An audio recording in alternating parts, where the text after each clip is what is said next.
Buongiorno Nane Bortolini. Buongiorno. Ma che c'ha oggi? La vedo così imbronciato. Che è successo? Te senti che ne parli di sfiga, sei a parlare a patente che l'altra volta, i miei gare tirata. Ma perché? Sono entrato col trattore in autostrada. Ma come ha fatto a entrare? Scusi, Go butta basso a sbarra. E adesso? Adesso mi ga sequestrare il trattore e go a fare l'esame a patente. Ma lo credo bene. Vai. Lei è entrato col trattore in autostrada. Ciao. Senta, ma per la patente ha studiato? Sì. Vuole che proviamo a fare un ripasso? Allora io guardi, Va bene. le proietto dei cartelli e lei mi deve dire cosa sono. Cominciamo con questo. Ad esempio, cosa significa?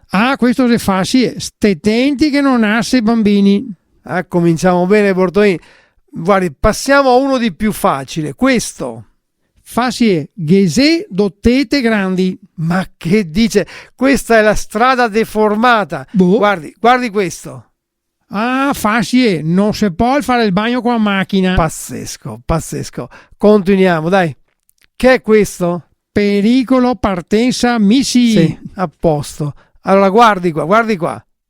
Ghese serpenti per strada. Ma non vede che è una doppia curva.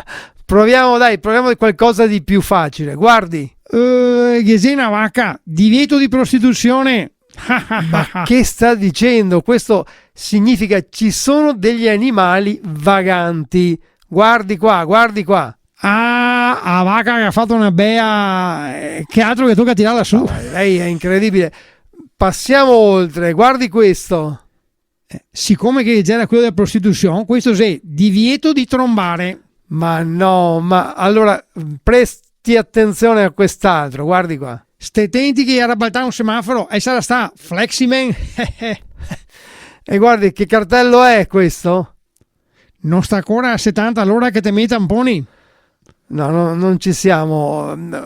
Stia attento, sia più concentrato, ecco. Le propongo quest'altro. Facile, non voglio spaventarvi, ma vi rubare il motorino. Lasciamo perdere, chissà che almeno in questo caso vada meglio, Sì, dai. Guardi.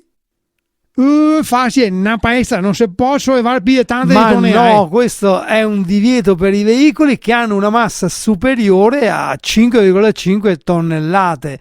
Ne proviamo un altro. Attenzione che si imbriaghi al volante. Allora, guardi, io mi rifiuto. Le propongo quest'ultimo cartello. Mi dica cos'è.